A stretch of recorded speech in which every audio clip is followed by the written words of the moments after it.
It's amazing. Everything's working? Yeah, everything. Meanwhile, mine isn't recording. Oh, that is amazing. This is truly the most professional podcast in the history of the world. We're going to win all the awards. Yours better be fucking recording. No, it is. It's actually recording this time. You see it recording and everything? Yeah. Good. Because I can't be your backup this time. All right. Well, that's perfectly fine. You don't need to be a backup. All right. Well, we better get into this real quick before the gods decide that this podcast is too good to continue running. Let's go. Yeah. We have no So, time to waste. Yep. Kyle O'Reilly story. No contract going into Wrestle Kingdom 11 this Wednesday. It's very interesting because I think that because like going into this match, I'm like, yeah, Kyle O'Reilly's like for sure gonna win. Yeah. But he just leads it up for Adam Cole to be a 3-time champion possibly. Yep. That doesn't happen. Yep. I don't think that's ever happened. Like 2-time champions are very rare in ROH. Also, going off topic, I'm watching while you were away, I was watching the little bits and pieces of the Raw from February 08 of 1999. Do you know why this is a special one? 1999, February 8th. No. Nothing really in the show, but they were in the Toronto Sky Dome, holding 40,000 people, the largest ever attended Raw ever. Oh, that's their Dome Raw. Yep. And then I didn't know the date for that one. Yeah. But the crazy thing is, like, when the show opens, my God, does everyone have signs. Like, you cannot see people. Everyone brought signs. My God, that is ridiculous. Yeah. Like, you can't see anyone. I can't even read what the signs say, but I just know that there's just a butt fuck ton of signs. It was bad. But now there's like nobody has signs, so, which is actually a good thing because I like to see. And signs are stupid. Oh. Yeah, I agree with that. I would have been on TV like twice by now if it weren't for a sign. Fuck signs. They're stupid. Huh. They're terrible. Have you ever been behind someone with a sign? You know the struggle. Yeah. Especially when you're in the frickin' cheap seats and someone has a sign. It's like, fuck off. You're not gonna get on TV. Speaking of signs, Sign Guy the Fan at this ECW CyberSlam 1996. That's a segue. That's a good segue. Yeah.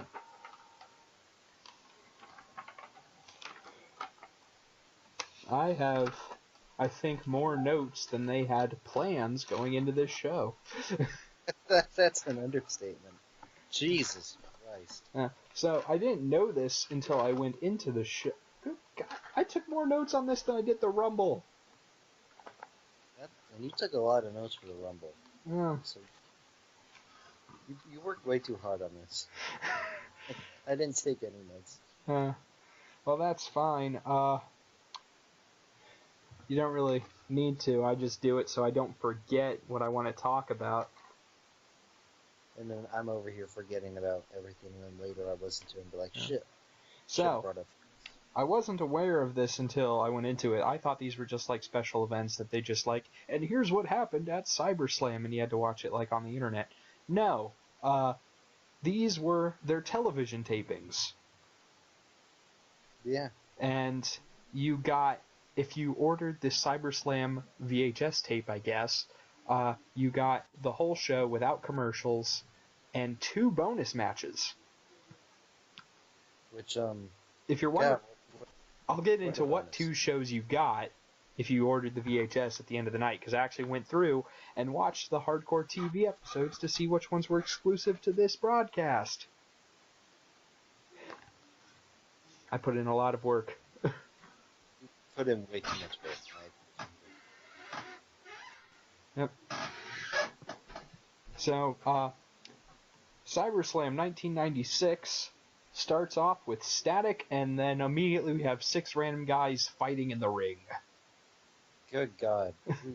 I had no idea who these people were. Oh, How do you not know Bad Crew, Dread, Donnie Allen, Devo Sendoff, and the Dirt Bike Kid? I'm sorry, I'm not a mark. I don't know EC. To be honest with you, I've not watched much. I haven't even think I've watched a full show of old ECW until now. It's okay. Like I've seen clips of Sabu being retarded, and Sandman being retarded. I've seen plenty of full matches, but I've never actually watched. Well, I watched Heat Wave, like when the network first came out. Heat Wave '98, which is a phenomenal pay-per-view. Not so much this one. We can get into that. Anyway, the match is starting, and the crowd is already booing. I mean, I don't blame them at all. I would be booing myself. Well, at the time, this was more of a...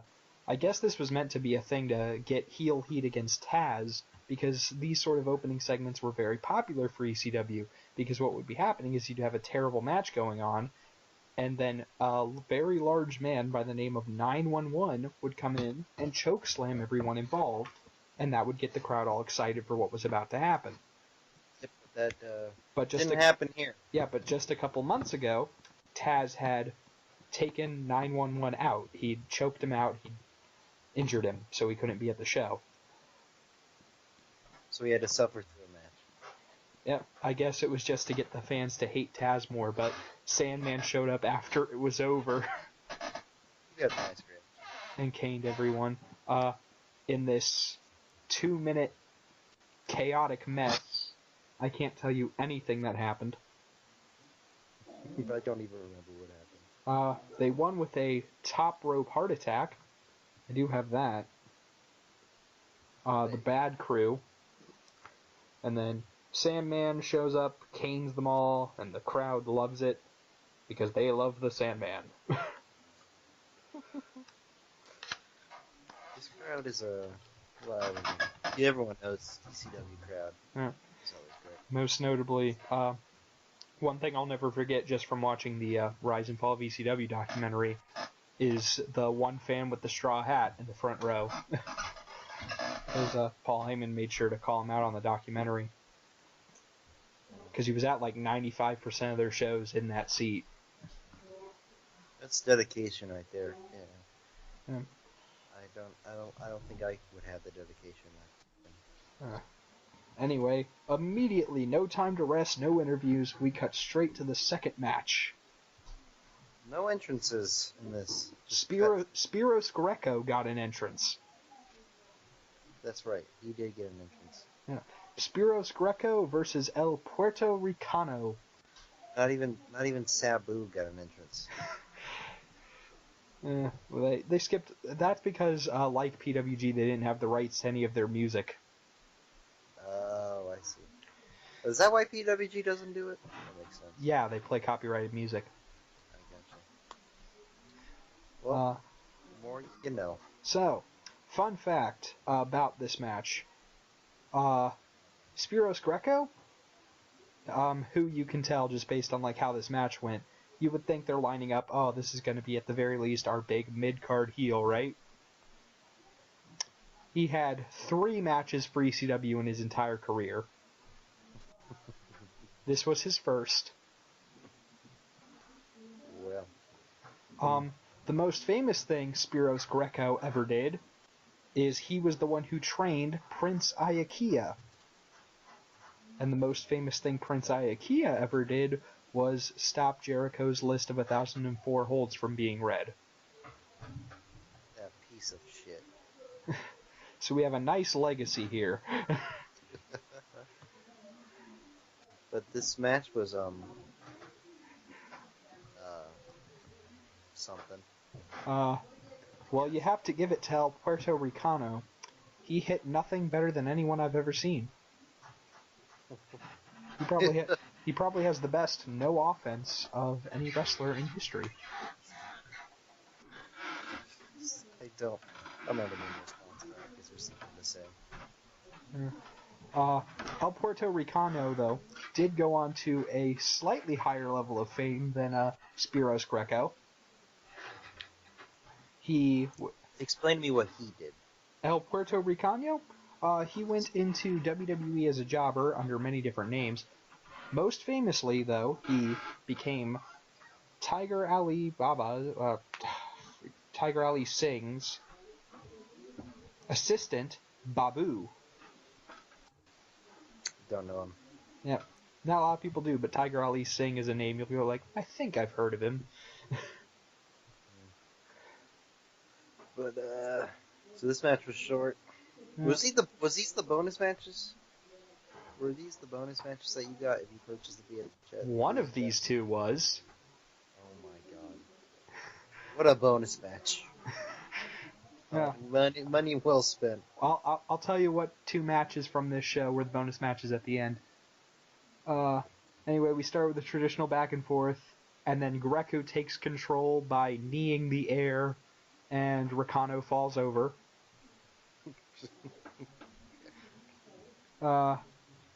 Crowd has no interest in this match, but they're not booing, they're just making noise.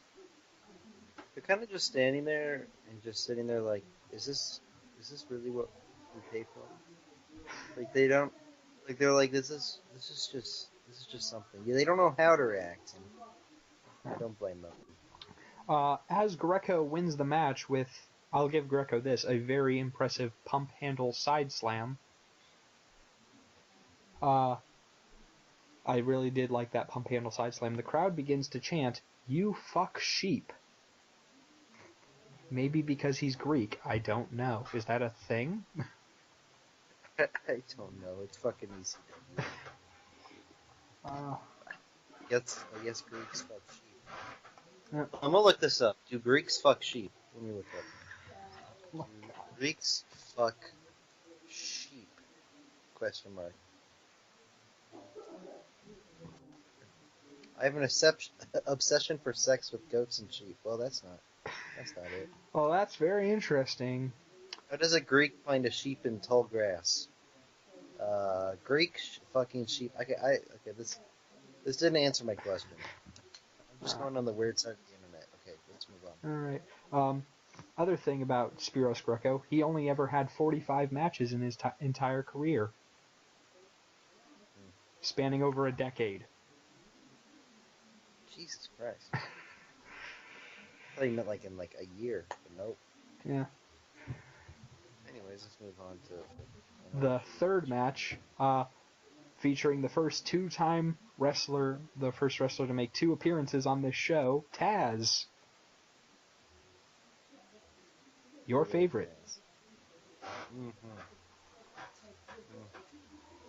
Yeah. God damn it, I don't want to talk about Taz.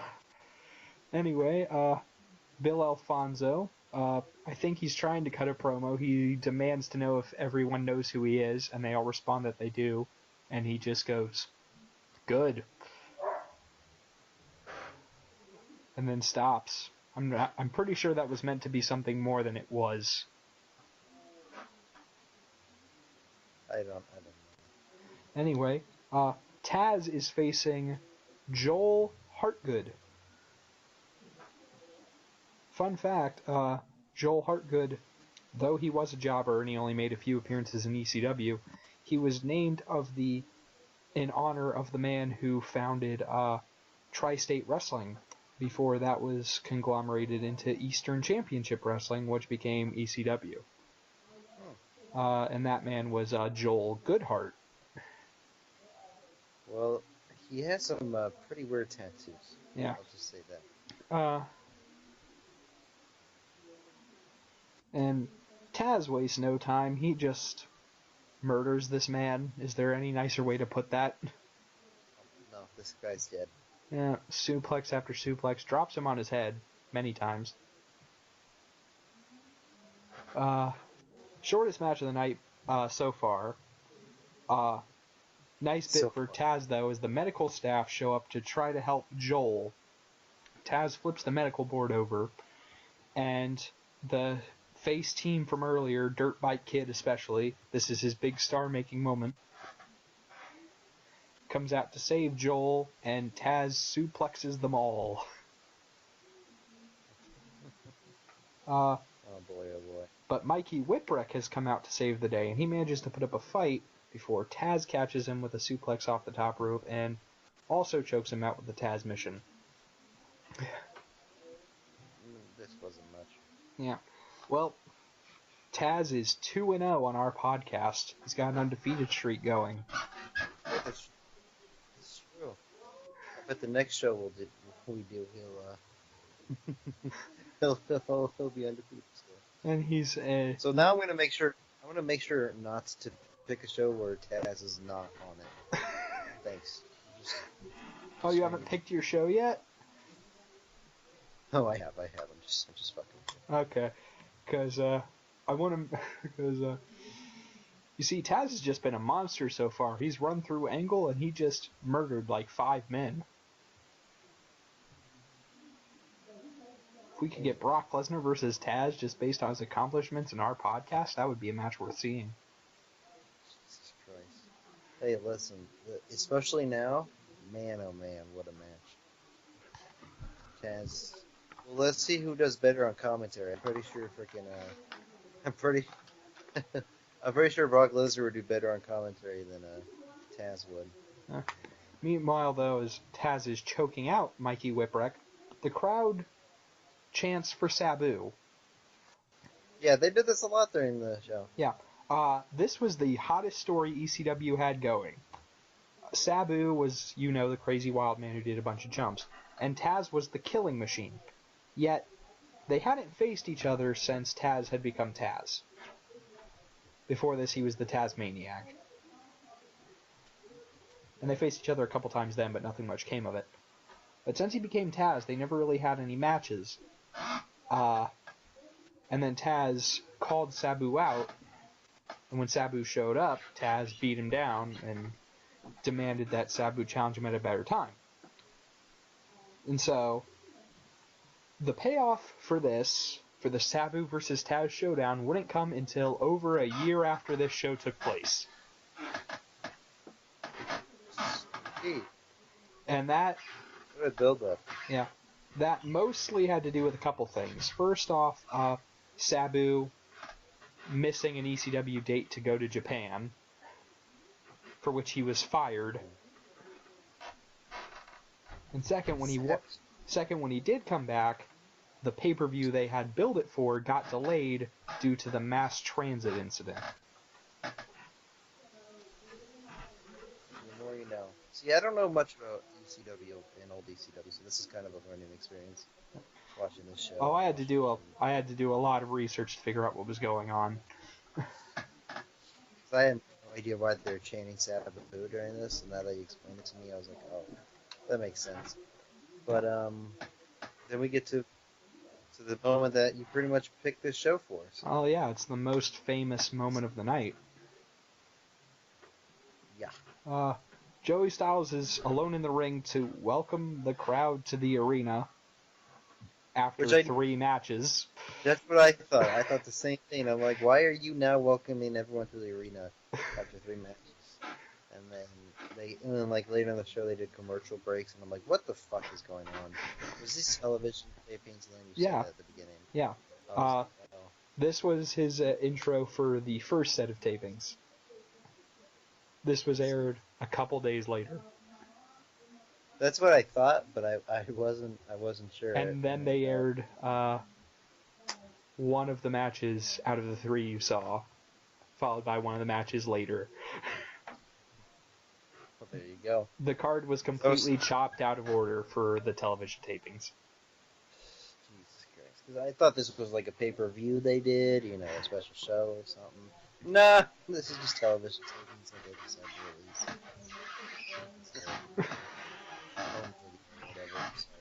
Anyway, Styles is in the ring welcoming everyone to the show at the internet convention, which the crowd boos. They don't seem to like this whole internet idea.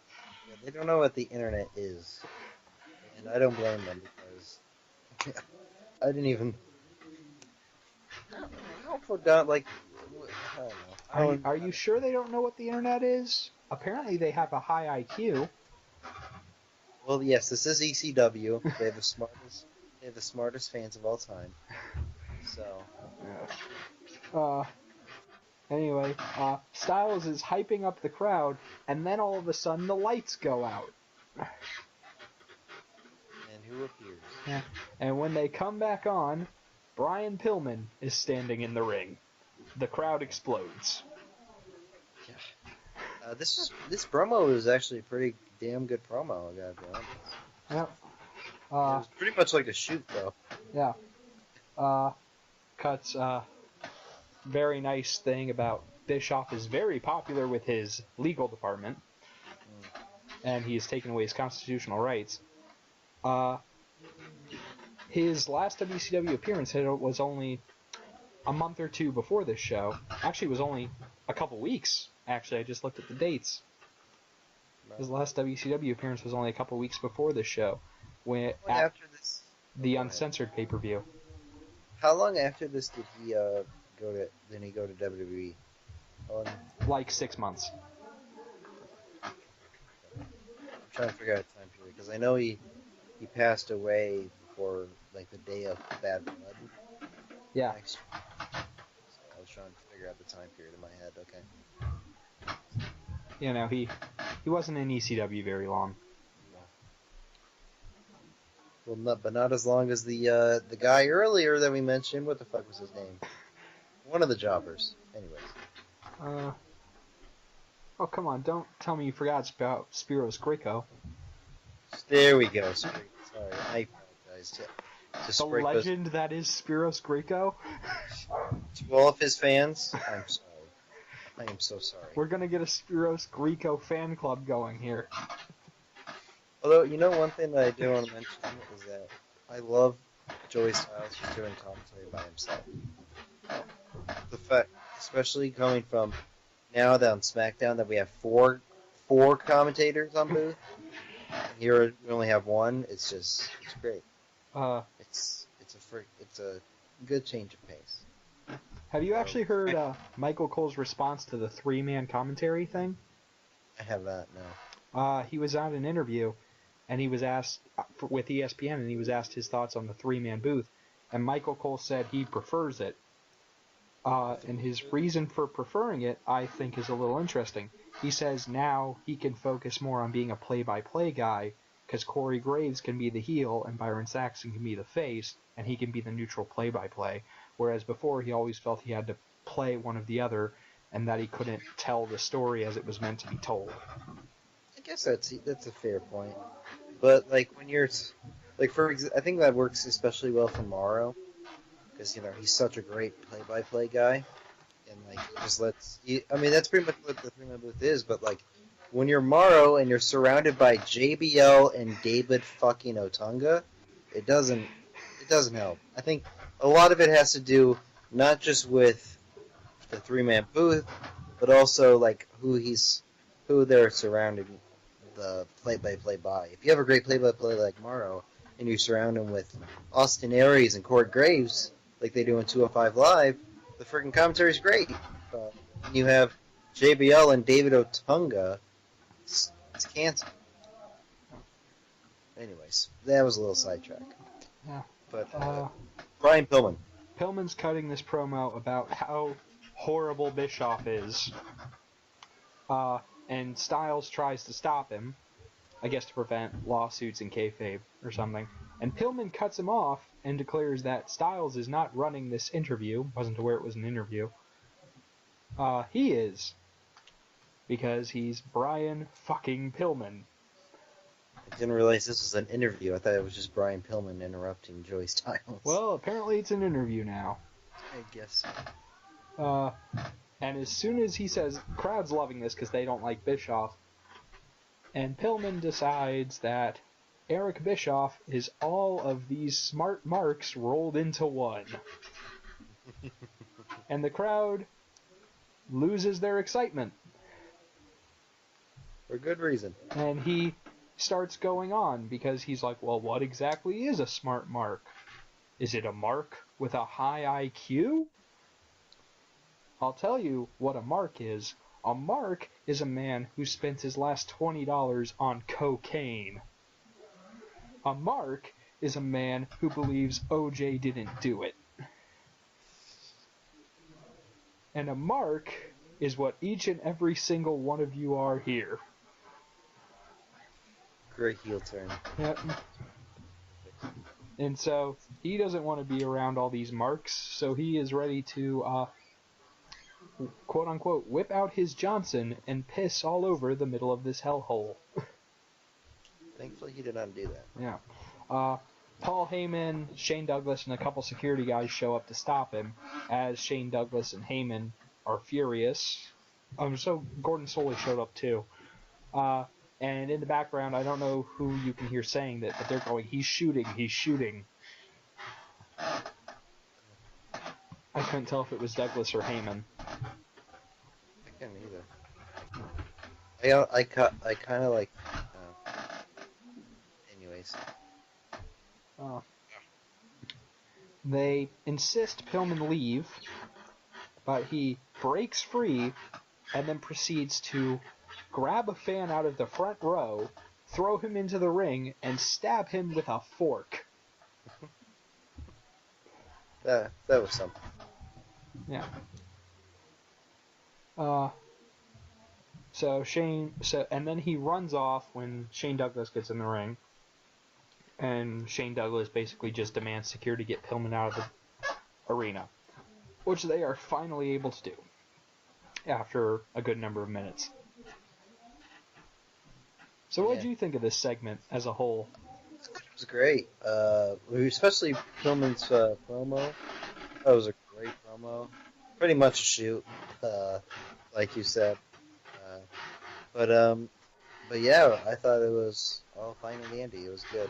So, here's the question for you. Was Pillman's loose character, Brian Pillman's loose cannon character, a work or a shoot? Because according to everyone who talked to him, he acted this way all the time. Most but definitely. He did drop hints to certain people that it was a work. Well, I guess it could be work. I mean, I guess it just depends. It probably was a work, and he was so committed to his craft that he took it outside of the ring. Have you heard the story of how he got fired from WCW? I think. Remind me, because All right. It's been a while. So Brian Pillman is in a feud with. It's one of the bookers. I think it was Arn Anderson. I'll have to double check. He had a match with him at the Uncensored pay-per-view, which I said was his last show. If I can just find out who it was. Yeah.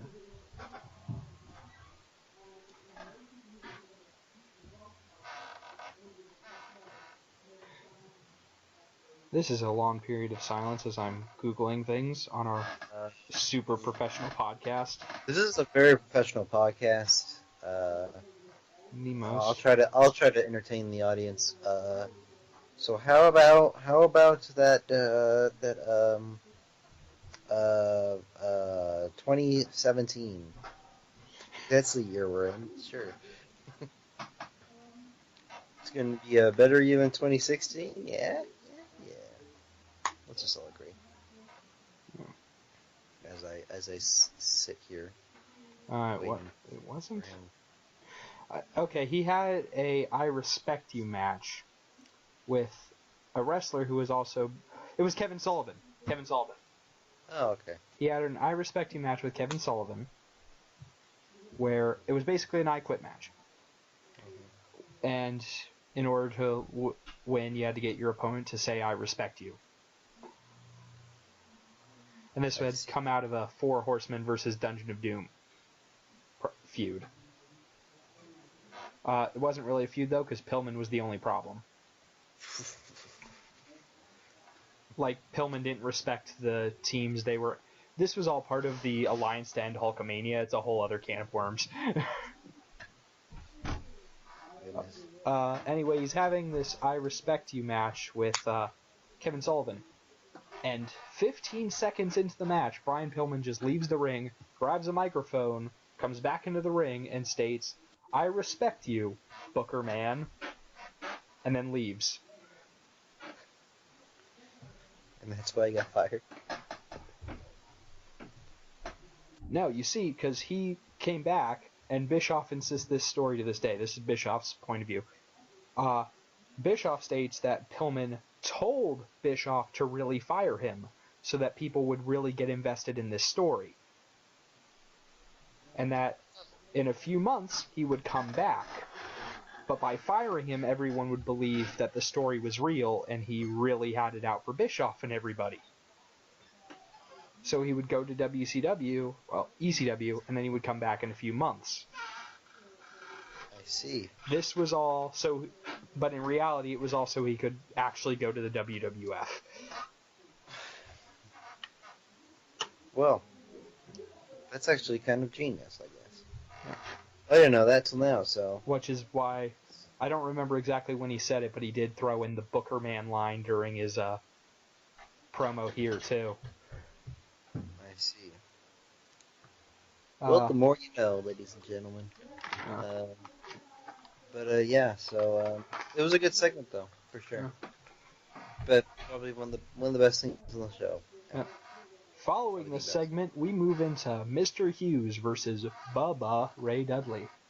Or just Bubba Dudley.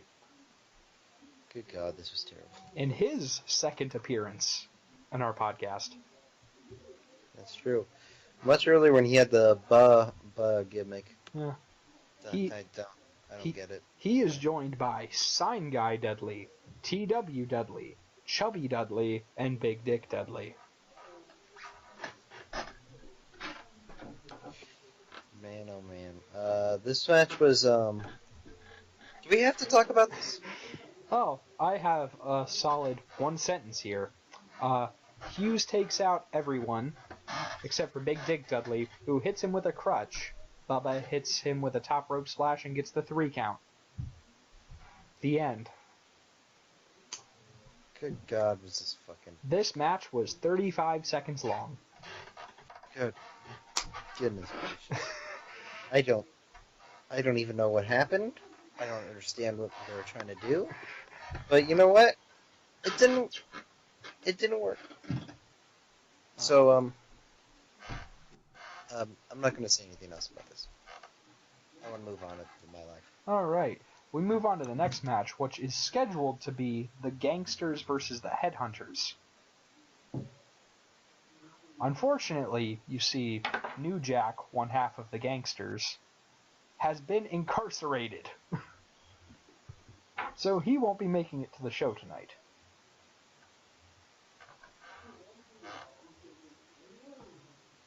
So that's a fun way to start things off. Oh, yes. I did look. I couldn't find anything about if this was a real arrest or not. All I found was his arrest record. Oh, I bet that was a long list. Dozens and dozens of times. You know what, kids out there, New Jack should be your hero. He should be someone you look up to in life. Because this guy is a role model. He definitely didn't stab someone in the face in a show. He definitely didn't try to kill fucking... This guy is the craziest motherfucker I've ever seen. You're talking about the mass transit incident. Yes. The reason Sabu versus Taz got delayed. Yes. Because the pay-per-view got pushed back. Yes. And I'm also just talking about how this guy fucking did a balcony dive pretty much at like every house at a house show. House shows, ladies and gentlemen. Not recorded television where you can make a lot of money off, not on TV where people will actually see it. No. House shows where you're in front of like maybe 1,000 people at best. Anyways, let's move on to the Mustafa, his partner, insists that he can handle it on his own. The Headhunters manager, Damian Kane, comes out and offers Mustafa a job working for the Headhunters, shining their shoes. What a great job. I don't know why he didn't take this. AKA being a racist. That's the whole gimmick here, is he's being racist. Oh, so he's Zeb Coulter. Mustafa responds that he does need a job. A hand job. Oh. The crowd laughs. I do not. I guess I'm the only one that kind of laughed at that because No, it's fine. I just no, like I laughed at it because I didn't expect him to say hand job, and I laughed at how stupid it was. No. That's anyways. Mustafa starts attacking Kane when Kane declares that you're all criminals. Yeah. Much a racist here, yeah. and this is 20 years ago, so Yeah. I guess it's okay. I don't know. The Headhunters come out and they beat up Mustafa. They superplex him and hit a splash off the top rope, and then they issue a challenge to anyone who thinks they can beat them. Out come the Bruise brothers, Ron and Don Harris. What did you think of the Bruise brothers? They're they're like someone I expect to see in my high school gym, independent wrestling.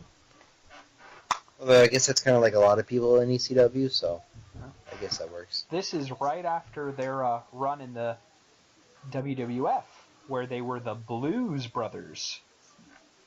They're really sticking to the bees.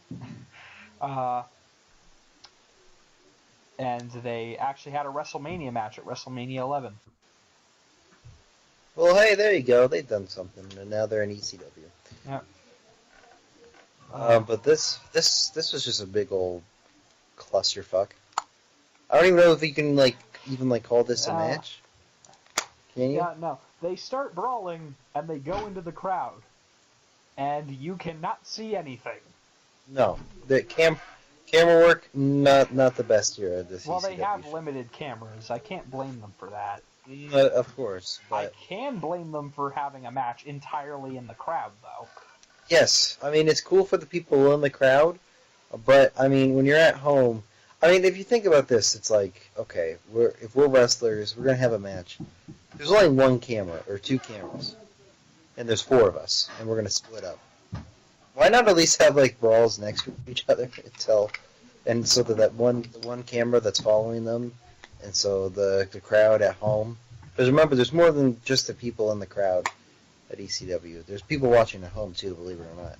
On top of that, to add to the confusion, Styles doesn't know which Headhunter is which, or which Bruise brother is which. I don't blame him. Neither do I. It's like trying to teleport the Usos. They're freaking look exactly alike. Yeah. So they brawl in the crowd, and then they come back, where one of the Headhunters hits a moonsault on one of the Harris brothers, and the other Harris brother hits a big boot on the other Headhunter. They both pin the other team's member at the same time. Ref counts 3, so the audience doesn't know who won until the ref is just like, Bruise brothers win. I'm done. I don't want to talk about this. Such a good show, though. Show. Besides Brian Pillman, this show has been, we're 40 minutes in? And we're an hour in. We're an hour into this point? Yeah. And we've had 2 5-minute matches, a fucking brawl, which went 5 minutes, and a 30-second match, and a great promo. Okay, that was good. But wrestling, there's been no fucking wrestling on this show. What the fuck? Anyways. Styles is out to welcome the crowd again. Was that an episode of ECW? Is that right there? This was the next week's introduction. Oh my god, that was a full week of television. Oh my god. No, they split it up. Only the first 6-man tag was on the first episode. I cannot tell you which order the events were recorded in at this show, because they edited on the home video release too, which is what you and I watched. So there's no telling what order anything happened, because they insisted on just throwing it into a random order, both here and on TV, and it's a different order in both. Fuck ECW, that's all I gotta say. Alright, let's move on.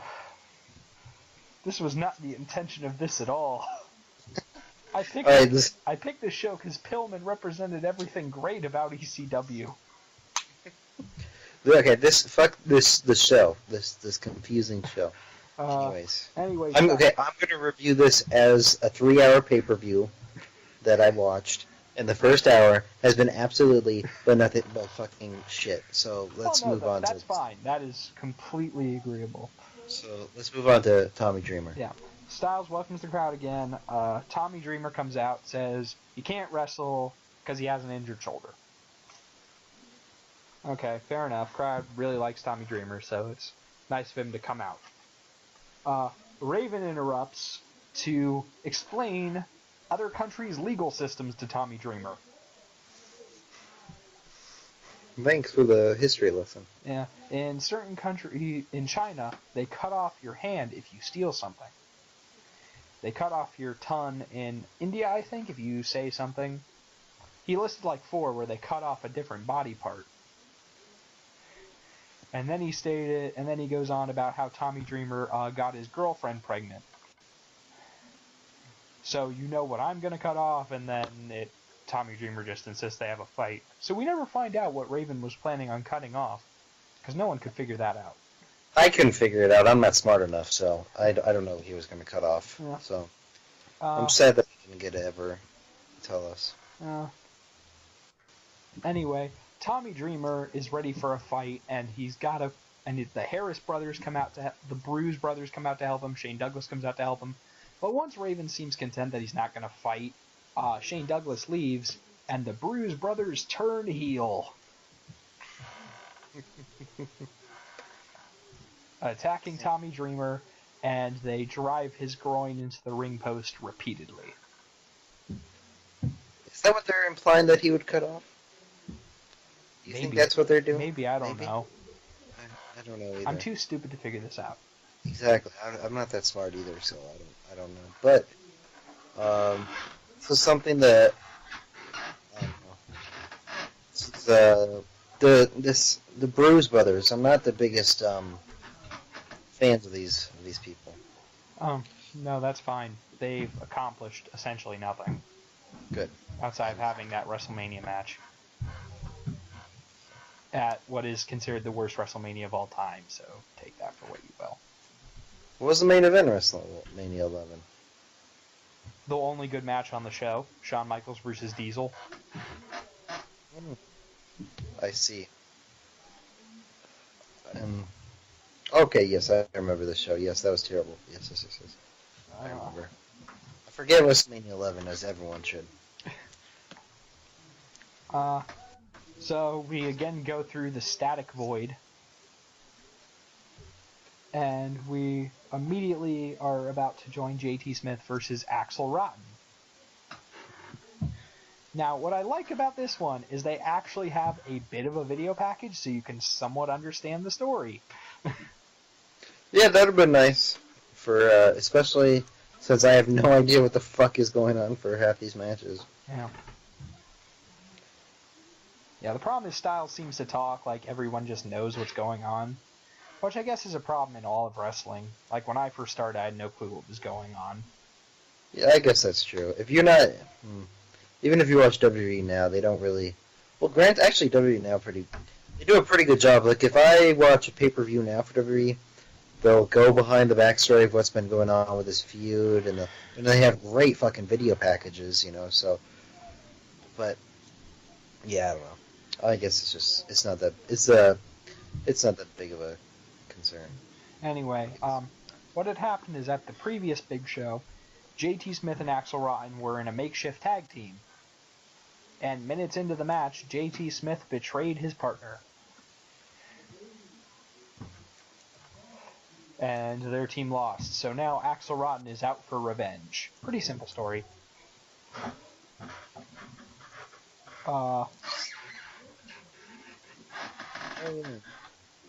We get a nice bit.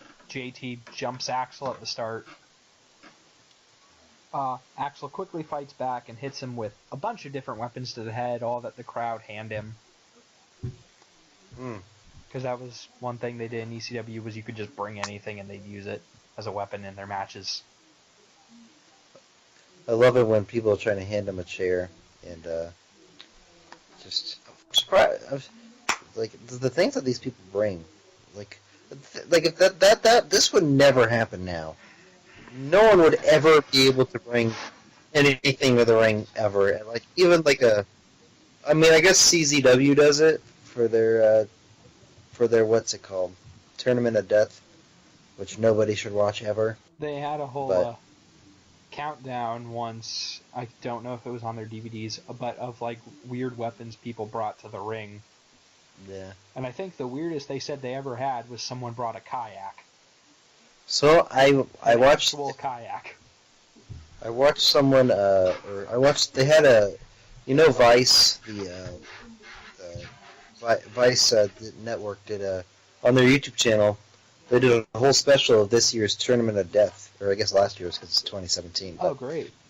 They did a whole special of it, of like this backstage, and they interviewed DJ Hyde and everything. It's actually like I hate CZW, hate deathmatch shit, but I actually kind of found this fascinating, painful to watch because deathmatch wrestling is like terrible, but it was interesting to watch because like you said, the DJ Hyde said someone brought a sword. God. A sword. Like, Jesus. And, like, if you, I don't know. If you watch the whole thing, it's actually an interesting watch, but just incredibly painful to watch because I don't, unless you enjoy deathmatch wrestling, which if you do, I'm sorry, but you weren't raised right. But anyways. JT Smith is able to fight back with a chair shot, and then just to make sure he gets maximum heel heat, he knocks the straw hat guy's hat off. Piece of shit.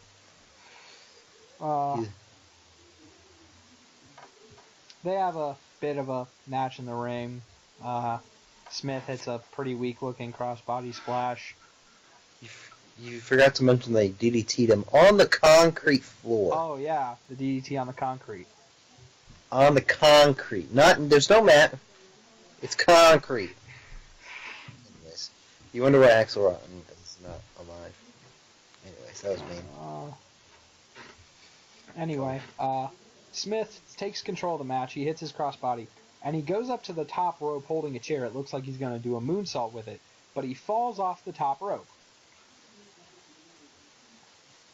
Axel gets up and starts laughing at him, and then he turns around to laugh with the crowd. And the instant he turns around, Smith gets up and hits him in the back of the head with the chair before pinning him for the 3. It was actually I thought the finish was creative, I guess. Yeah. Say what you will about the match, it's not very memorable, but I really like the ending. Yeah. I do want to say that Axelrod gave a backdrop to J.R. Smith, and J.R.'s not a small guy, but he's not a big guy. But that backdrop, he had some height on that backdrop. Yeah. I was surprised. But it's probably the best match on this show so far, so that's saying something. JT Smith does hit the moonsault with the chair after he beats up Axel a little more. Before Mac Myers, I guess his name is. He's the one guy I didn't look up at all. Comes in, and he dances for Mac Myers for a bit before punching him. And he starts beating up Mac Myers. However, Mac Myers turns it around, and I laughed at this. Once Mac Myers turns it around, JT Smith starts running away. But he's not running for the exit. He runs to Axelrod to start beating him up again. It's great. I love it. JT Smith is a key example on how to be a heel. Something that people can learn in 2016. Oh. Although, granted, WWE does a better job when they're heels than they do their faces, so yeah. I guess. Mac does catch him, though, and they chase him into the back. Static Void to the next match, where everyone gets an entrance. Holy cow. It's a miracle. Yeah. And this match is the Pitbulls and Francine versus the Eliminators and Super Stevie Ray. Gotta be honest, don't know Stevie many of these. Richards. I mean, Besides Stevie Richards, I don't know anyone. the Pitbulls and the Eliminators are fantastic tag teams. I will say, just from having seen their individual work. And you do know one half of the Eliminators. I do. Yeah. Perry Saturn. Mm-hmm. Yeah. I do. But well, I guess we'll talk to it when we get to the end of the match. But I just want to say, I enjoyed this match. As fine. much of a mess as it was. I mean, yeah, it was a big giant clusterfuck, but Yeah. I mean, it was enjoyable, I guess. I mean, I enjoyed it more than pretty much everything else on the show so far besides the last match. So this is more of a personal grudge between Francine and Stevie Richards, who, before the match starts, hands the ring announcer a piece of paper on how to properly announce him. Adam Cole-esque. PWG Backlash song, yeah. Yep. That's probably one of the best ring announce entrance things, whatever you want to call it, ever. So, Adam Cole's, not this one. This one was pretty good. Adam Cole did it a couple times. Yes, that's of course. I like his one at Black Hole Sun. Yeah. Anyway, he just pretty much insists the ref call him Super Stevie Richards.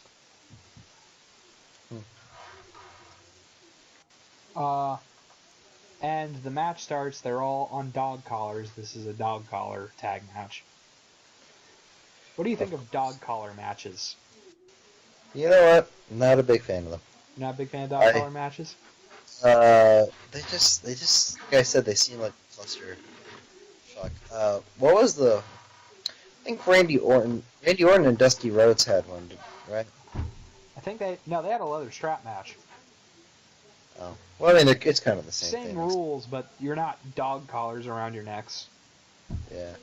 Stevie Richards gets his off in the first 5 seconds. But yeah, just super kicks her right off the bat. Yeah. And she is out for the rest of the match. Until the end, yeah. Because that's his finisher. Yeah. Hey, look at that. Would you imagine a super kick for a finish? Someone sells it? My goodness. So, the one thing I noticed right off the bat is Perry Saturn's dog collar kept falling off. That happens a lot. Pitbull 1 and Kronos, though, are able to keep their dog collars on the whole match. They need to secure these dog collars on more better. It seems to happen a lot during these type of matches. These dog collars and straps getting stuck. Other thing, ref never tells Richards to put his dog collar back on after he takes it off once he super kicks Francine. Yeah, so he just keeps it. He just keeps it up the whole match. He took it off as soon as he super kicked her. Yeah. So he just ran around freely. So does that mean I can just, and anyone could just take off their dog collar? You're not Why didn't everyone else supposed take off? to.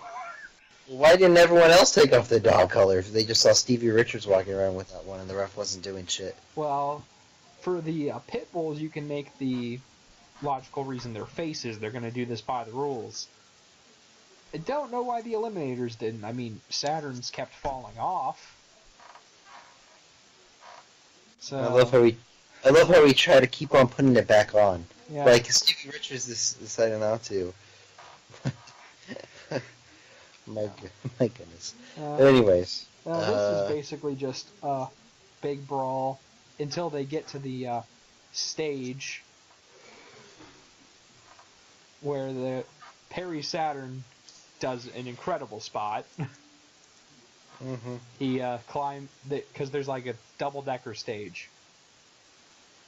So they're on the lower one, and Saturn goes up to the upper one with his partner, and he does a moonsault off his partner, off the upper stage, onto the lower stage. More ECW crazy shit. Yeah. Well, this time it wasn't from New Jack, so that's... Pitbull 2 suplexes Cronus through a table. Oh no, it's Pitbull 1. Darn it. I get their names back and forth on here. Pitbull 1 was the one with long hair. Pitbull 2 was bald. I didn't even know their fucking names. That's the distinguishing difference. They don't have names. They're Pitbull 1 and Pitbull 2. Oh, there you go. Yeah. Back to crowd brawling. A lot of that. Yeah. A lot of crowd brawling in this show. Super Hurricane Rana by Pitbulls, and they try to pin the Eliminators, but Richards breaks it up with a frying pan. The Eliminators powerbomb both of the Pitbulls at the same time, and I really don't understand the logistics of this. They go to attack Francine. Stevie Richards is going to super kick her again. And in order to save her, Pitbull 2 hits her with a spear.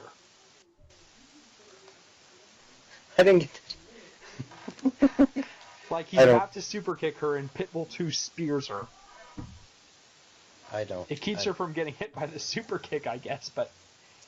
You got speared instead. I mean, which one? Hey, super kick or spear? I don't know. I think I'm taking the super kick. Well, I mean, it's a kick to the face or a 200-something pound man barreling me over, and she's like 140 pounds, I think. Maybe less than that. Yeah. It's broken ribs. Joey Styles is going on. Oh, what a heroic effort! What a heroic move! I think if he speared Stevie Richards, I think that'd be heroic, but I'm not sure how heroic it is. Well, they make it up by super power bombing both members of the Eliminators. Mm-hmm. And I have to say, their super power bomb looks really nice. That's their regular tag finish. And for Richards, they give him a super power bomb / neck breaker. And then Francine. But the Eliminators get up and starts choking out the Pitbulls. But Francine is able to sneak over and pin Richards in the middle of the chaos. I do like Francine's gear. I won't. Anyways. So what did you think of the match?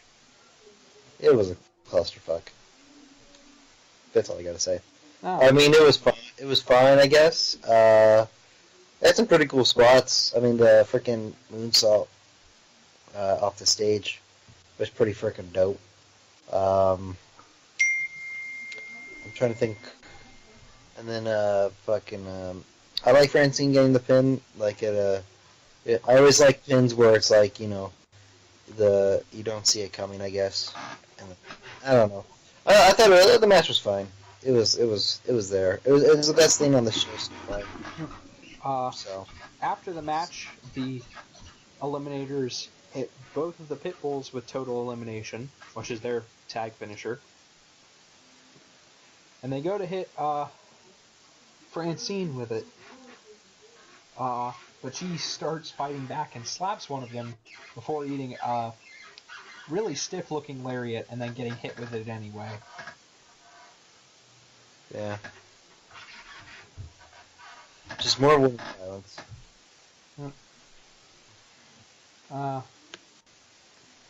So, you've been wanting a good match this whole time. Yeah, hey, this next one's hoping for a good match. Well, next up we have Too Cold Scorpio versus Sabu for the ECW TV title. Match of the night. Easy. Yep. Easy. Yep. I first want to mention, though, actually, never mind. I was going to mention that Sabu botched trying to pick up a chair. And he picked up the chair, and then he dropped the chair out of the ring into... He had to go back out, and someone had to hand him another chair.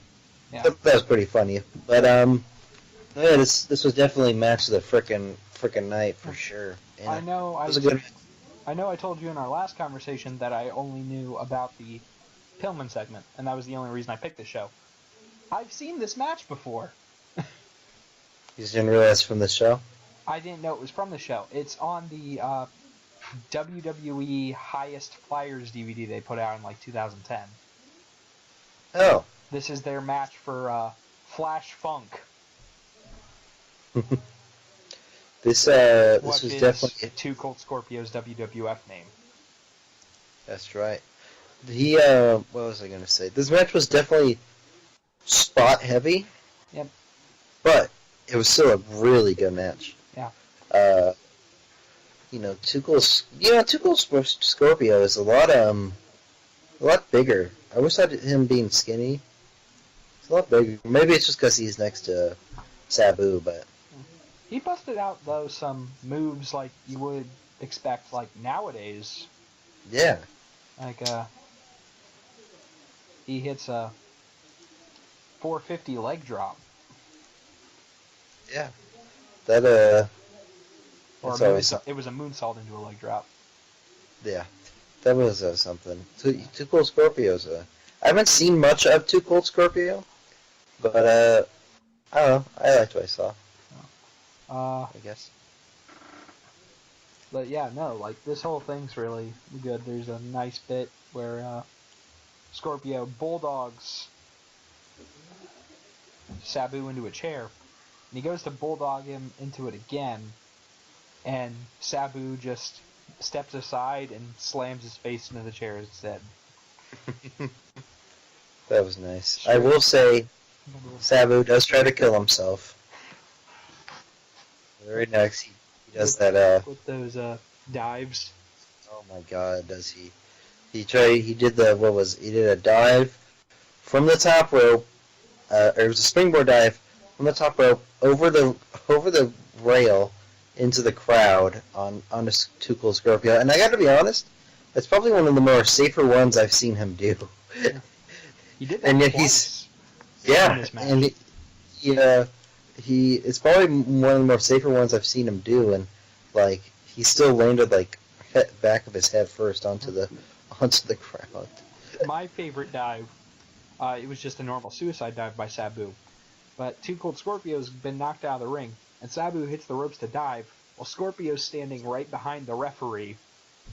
Sabu doesn't care though. Sabu's charging. The referee just drops down to the mat, and Sabu dives over him. That's pretty great. To dodge it. I thought that was great. Yeah. Scorpio seems to have the match well in hand, but he doesn't seem to be going for pins very often. He's not trying to win. He's just trying to beat the shit out of Sabu. Yeah.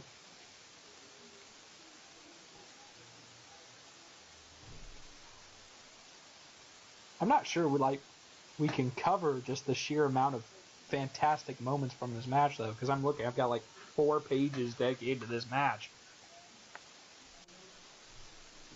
Yeah. Freaking victory roll pin off the top rope, springboard Hurricane Rana by Sabu. Like I mentioned, the moonsault into the leg drop, probably my favorite. What?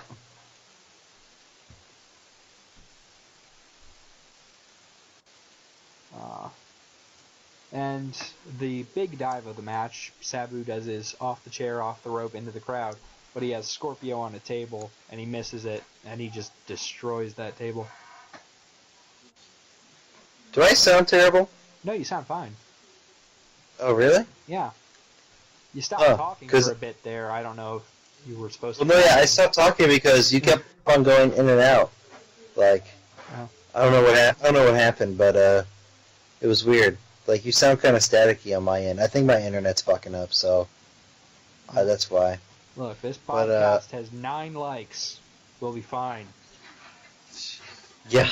So I'm just going to close every internet tab. But, so yeah, I don't know what you said, but I'm assuming that it was great because this match was very good. I talked about the dive off the rope through the table. Oh, yes. Lots of dives. Yeah. More of Sabu killing himself, but it's Speaking of killing himself, the Asai moonsault Sabu pulls out. Goodness gracious. Well, I'm pretty sure he breaks his foot. Probably. Because his foot just catches on the guardrail. That did not look fun. I don't know. Yeah. There were a couple. I don't know what he was thinking, but there were a couple awkward dives in this. Like he does a senton out onto Scorpio, and Scorpio catches him, but Sabu's like staying in place, and Scorpio's not acting like he's falling over. But you have Sabu curl up into a ball on his chest, and Scorpio walks backwards a few steps, and then just slowly falls back. I'm not sure. That was a funny moment. Yeah. I'm not sure what was going on there.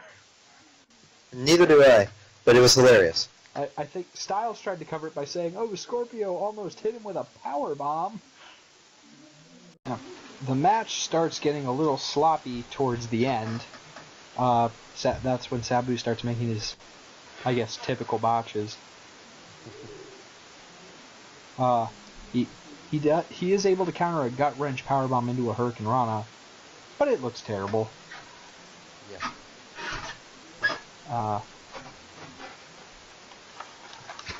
Let's see here. He does a springboard moonsault off the middle rope into a press, gets 2 count. Though, a lot of moonsaults in this match, I realized looking back at my notes. Yeah. I've got like moonsault, moonsault, moonsault, moonsault.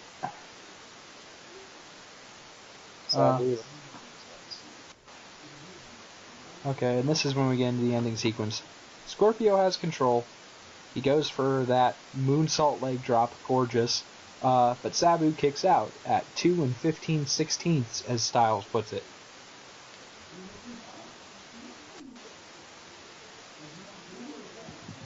What did you think of that kick out? Great kick out. It was right. It was right before, and I thought the match was gonna be over, and it wasn't. Yeah. So Scorpio goes for a leg drop with the chair on Sabu's face. He hits it, and Sabu kicks out again. Scorpio goes up again. Sabu throws the chair into his face, hits the Super Hurricane Rana, and then we have a double clothesline spot. And I don't know about you, but when that double clothesline spot got pulled out, that was the moment I realized this was going to a draw. Because that just felt like a draw thing to do. Yeah, especially for a match that had been going on for so long. Yeah. Right after the clothesline happened, the announcer says that there are only 2 minutes left, and the crowd boos. Back when we used to have time limits. Scorpio hits his 450, the Scorpio Splash. Later, the Funky Flash Splash in the WWF. But he doesn't go for the pin, despite that being his finishing move. Odd. Instead, so. Scorpio goes to the other corner with the chair and goes for a diving headbutt with the chair, but Sabu moves out of the way. Sabu hits a couple of different versions of a diving leg drop and goes for the pin. Scorpio kicks out, and right after Scorpio kicks out, the time limit expires. Makes me wonder if it wasn't meant to be one of those time limit expires as Sabu goes for the pin kind of things. Because he really took his time making the cover. Yeah. Well, I assume it was a planned finish. Who knows? And I just have here that it was a really good match at the end. Yeah, it was a good match. It was definitely the best match of the show. Yeah. We move on to Cactus Jack versus Shane Douglas. Oh boy, oh boy. Now, there's actually a lot of story here, none of which is explained. Fortunately, I know most of it. Cactus Jack and Shane Douglas got trained at about the same time. They were both in ECW and yet had never had a match up to this point. They never were in the same area. And now that they're finally having a match, Cactus Jack is in his anti-extreme persona. And he's leaving for WWF. So, despite the fact that Shane and Cactus are friends, Shane is out to just hurt Cactus in this match. Been nice to know that. Also, the referee in this match was also a part of the training camp Shane Douglas and Cactus Jack attended together. Oh. So that's why he's friends with Shane Douglas. The more you know. Yep. And it explains why he does what he does later. Now, you mentioned to me before we started this that you had some things to say about this show. Would this match happen to be those things? Maybe. Just due to the ending. Yeah, we'll get to that. We'll get to that. Yeah.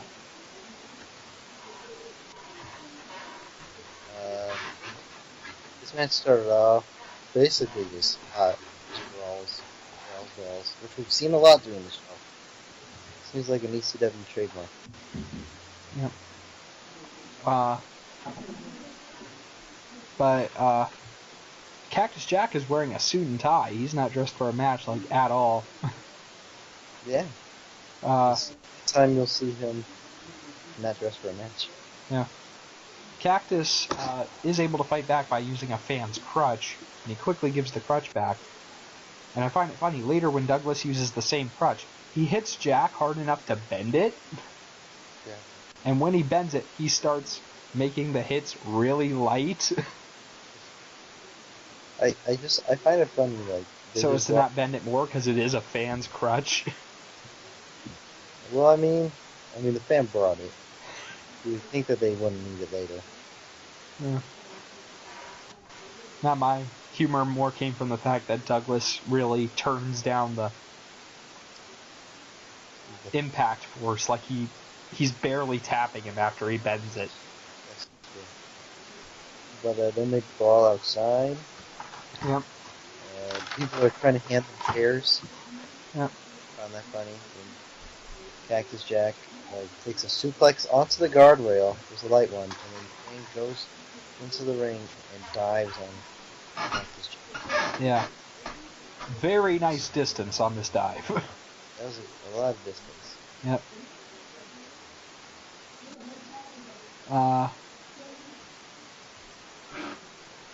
He hits a splash on Foley's leg from the middle rope while Foley's leg is wrapped in a chair. Nowadays, this would be how you write a guy off TV for 3 months.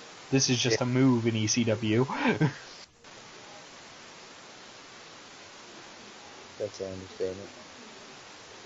After this happens, the crowd begins chanting, Ahmed Johnson. Okay. Yeah, I didn't get that either. Yeah, not really sure what he has to do with this. Jack fights back, and as he does, the crowd starts chanting, Razor. Okay, again. Crowd's just kind of annoying here. Not like a wholesale crowd. Yeah. It's at this moment I realize Foley is wearing his Please Forgive Me Uncle Eric shirt with Eric Bischoff painted on the front. I noticed that. Yeah. That's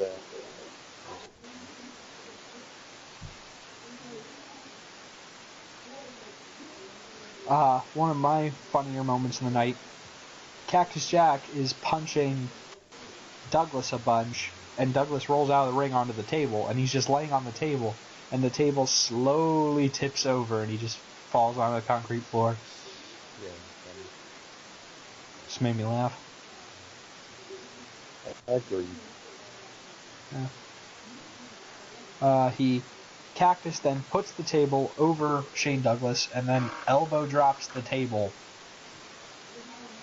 Not really reaching Shane Douglas at all. No. That was also very funny. Yeah.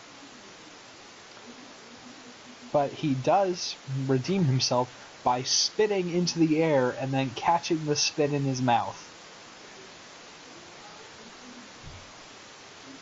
That's interesting. No comment. No comment? No comment. Let's move on to the rest of the match. Yeah. Just hold me. By any chance is your MP3 working now? Nope. It isn't? Nope. Alright. It's all up to you. Okay. Because, you're coming across as really quiet again. Me? Yeah. Oh. Well, that's awkward. Alright. I'll try to, I guess, speak louder, I guess. I don't know. Yeah. You see, I'm pretty sure it's not your fault. I'm like 98% sure of that.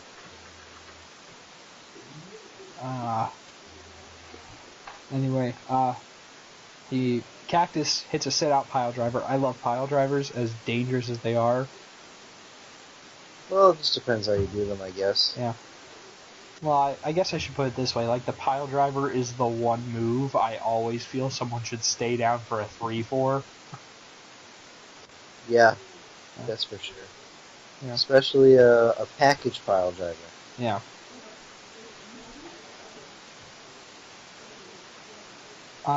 And right after Cactus hits this pile driver, the referee pulls Cactus Jack away and hands a set of handcuffs to Shane Douglas. This was like WCW stuff right here. Yeah. Shane Douglas uses the handcuffs like a pair of brass knuckles, punches Jack in the face, and handcuffs him. And here comes the part I know you love. He hits Cactus Jack with 8 chair shots, 7 of which are to the head. Completely unprotected because Cactus Jack is handcuffed. Just like Royal Rumble. Yep. That's all this reminded me of.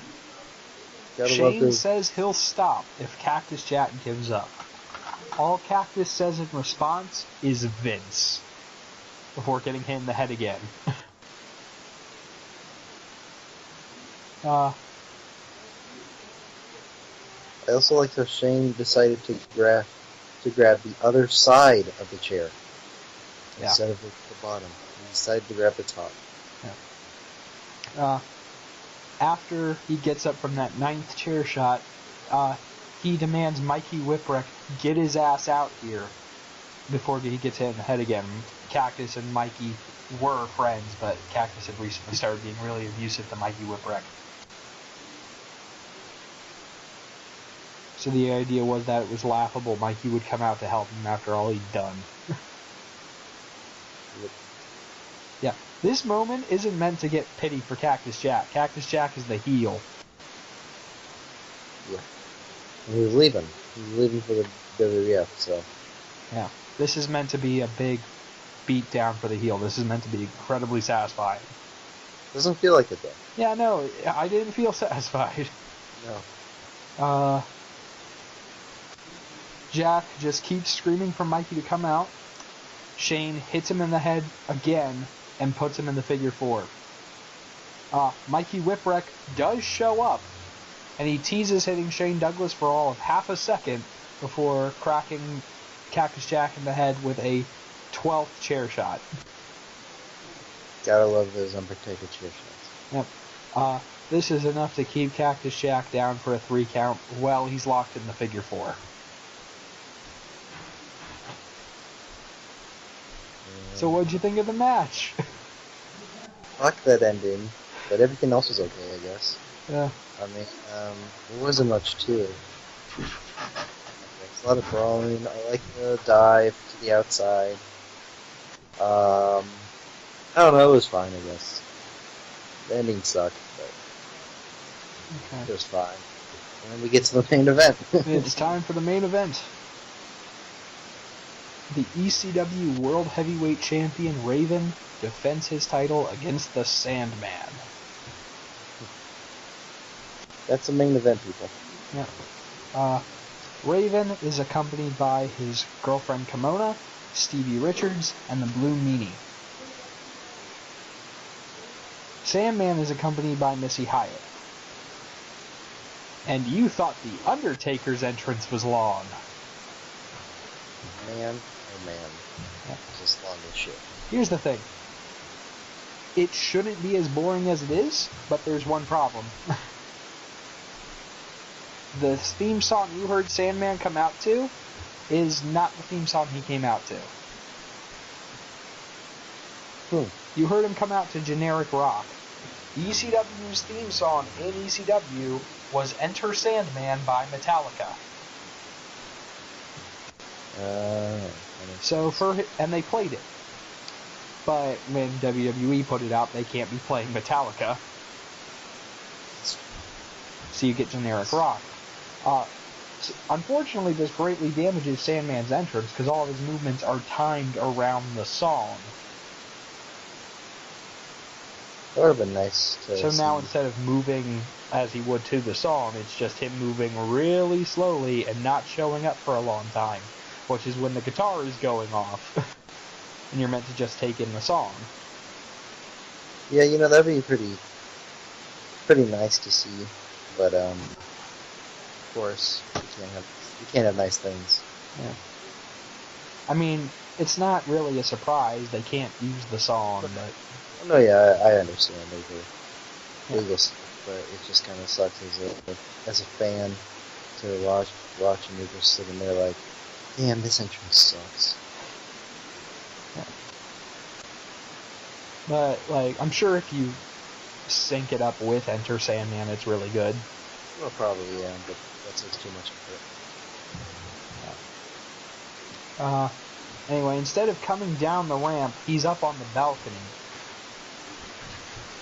So this is like a Wrestlemania quality entrance here. Yeah. And I have here, it would be a lot better if I hadn't dubbed it over. As soon as Sandman gets in the ring, Meanie and Richards run away, but Raven's just sitting in the corner uncaring the whole time. He doesn't even look at Sandman until he gets in the ring. It's great. I love ECW Raven. Raven is pretty much I think pretty much Bray Wyatt is just Raven. Second coming of Raven. I mean, their promos are very similar. I mean, the way they act, the way they look, everything's very similar. Yeah. Sandman, the announcer's doing the whole the challenger, the champion thing, introducing Raven first, but as he's introducing Sandman, Raven attacks him. So pretty much every match tonight we get a pre-match assault. It's easy to do. Yeah. Raven dives to the outside and they start having an outside brawl. Sandman tries to dive to the outside and it looks like garbage.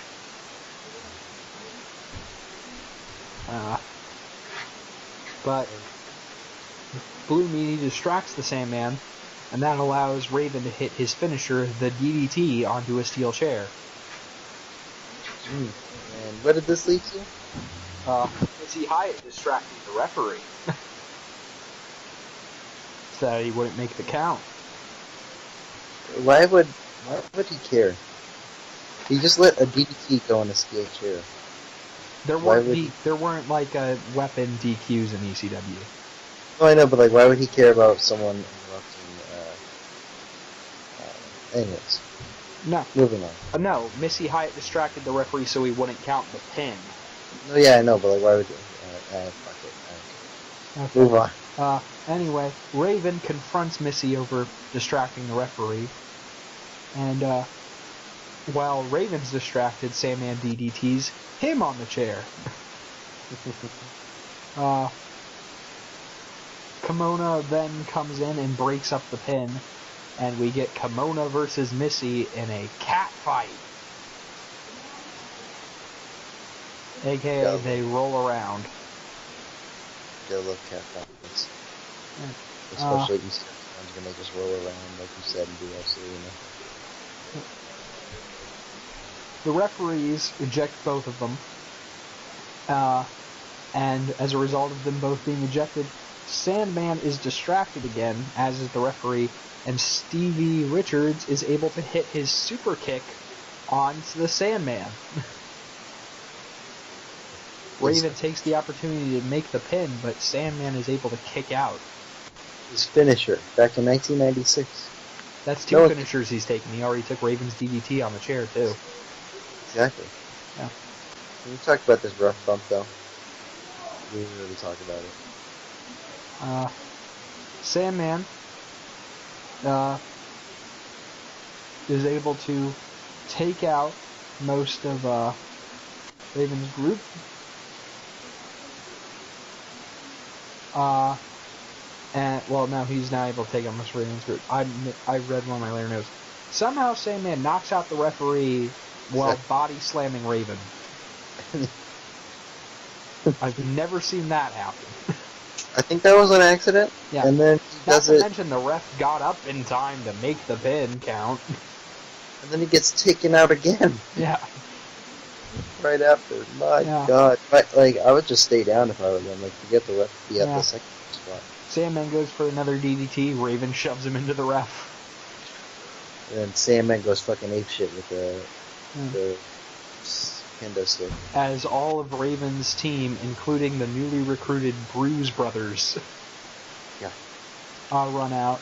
And he tries to fight back with his cane, but the Bruise Brothers are able to hit him with a double chokeslam. He kicks out. Yeah, and he kicks out again. Sandman's a god. Raven goes to put him on the top rope, but ends up giving him a brain buster instead. Oh my God, Botch Fest. This is like a TNA ending. I did like this counter though. Raven goes for superplex. Sandman starts pushing Raven off, but as he pushes Raven off, Raven drop toe holds him off the top rope. That scared the shit out of me, I'll be honest with you. Into the steel chair. I was like, Jesus Christ. I thought that was a botch, but then I realized, no, he did it on purpose. Yeah. My goodness, that was freaking crazy. And then he hits a DDT on the steel chair. You see, there's some innovative stuff here, especially given the time frame. Yeah. Besides the botches. I mean, this was a... And then Raven hits the DDT on the steel chair and wins. Yeah, it's another DDT and gets the victory. I completely forgot. Was Sandman champion going into this match? No, Raven was. Raven was defending the title. When I mentioned Raven being like Bray Wyatt, Raven was pretty much like Bray Wyatt in WCW. ECW he wasn't so much, but I can definitely see the similarities if you look at WCW Raven. I mean, this match was whatever. It was just kind of funny to watch. It was really short for an event. I assume this was the event. Even if it was recorded and edited over. It had to be we're at the end. Yes. Time to reveal. This was one of the bonus matches. This was? Yes. My goodness. Yeah. You want to know what the other bonus match was? Didn't we talk about it earlier with Taz? No. It's not Taz. That? It's Spiros Greco! That one. Fuck me. Spiros Greco and the World Heavyweight Championship match are your two bonuses. You know what? At least the World Heavyweight Championship match, you can kind of say, hey, this is a world title match. You can actually do some advertising on that. The other one? Fuck you. You can't advertise that. Spiros Greco, though. Although after the match, one of the guys drinks beer, was it? And he got it up his nose. Yes. Yeah, that was Sandman's gimmick in ECW. He was like Popeye with beer. Yeah. Oh yeah. And he tried to drink it. He got it up his nose. Yep. You're into it, and then tries to attack Sandman, and Sandman got some beer and fucking.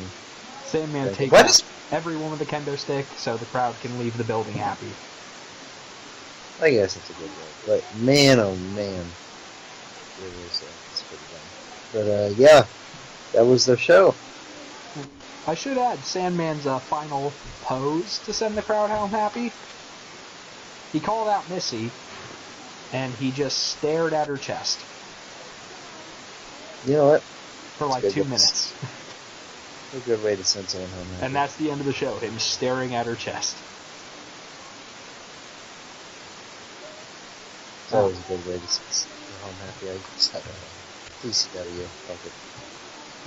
So, now that we've covered the entire show, what did you think of it? Shit show. Besides like 2 matches, I thought there was like a couple matches. There was like a couple okay ones. One great match. I guess you could say great. It was a pretty good match. And that was it. The rest was whatever. The first half was definitely horrible. Oh my god. Match-wise. Second half picked it up. The Brian Pillman's thing was great. Yeah. So, if you just had the second half and the Brian Pillman segment, this show would be fantastic, I think. But it wasn't. It wasn't Yeah. just that. Other than that, like if they did Sabu, Too Cold Scorpio, had that match on, and then have the Brian Pillman stuff on, and then maybe like the main event, that would be like a pretty good like 1 hour ECW television show actually. I mean the main event was whatever, but I mean you had some stuff. Like I said, they split it up really odd. Sabu and Scorpio was its own episode of ECW. Really? The rest of it was interviews. That's dumb. At least got a good match, I guess. But. Yeah. All the other matches were spread across 2 episodes, and they were randomly arranged. So you had some of the second half on the first one, and some of the first half on the second show. And that ECW title match wasn't even on anything. So. Yeah. No, they said the result, but you could only see the match by getting the show. Yeah. But, yes, that's the show, I guess. Yeah. That was your pick. Yep. So, I guess I pick mine? Yeah. So, what sort of show am I looking forward to here? So, I'm actually doing one from about the same year that I started watching. Now, I was thinking about doing another Royal Rumble theme, because, Royal Rumble's pretty close. Yeah. But we already did it, and I feel like that's our one Royal Rumble theme show. So I decided it's from 2006, so we're going 20 years in the future, and I'm going with Stopson. Sorry, someone's calling me. And I'm going with Unforgiven 2006. Oh, I love this show. Well, we'll be able to talk about it. I've seen it like 4 times. Maybe I should pick a different show. No, this is great. This is great. We'll stick with Unforgiven. Because this little backstory on the show, for me... Hold on 1 second. I'll call you in a second, okay? Sorry. They really want to talk. I know, you can't fucking They heard talk. the podcast has 9 likes. They won't be on the show. I remember getting the show in Netflix. Like, the first year I started watching wrestling. And this was the first year, 2006, I started watching wrestling. And, like, for Christmas, we had, like, this Netflix... Before Netflix was streaming, they sent DVDs. The mail DVDs? Yes. And I used to do this all the time for shows because I couldn't watch them live. So whenever they came out on DVD, I would do it with the latest show. So I did this for Unforgiven, and this was, like, December time. It's just, like, right before Christmas. And I remember watching the show. I watched the show, like, 3 times in a row. Like, I was so fascinated by the show. I mean, the main event... So it has a really nostalgic feeling for wrestling. So, yeah. That's why I picked the show. So we'll have a lot of fun talking about it whenever we do it next. So yeah. All right. Unforgiven 2006. With the next one. Should be a blast. Yep. And we'll see you all next time. Yep.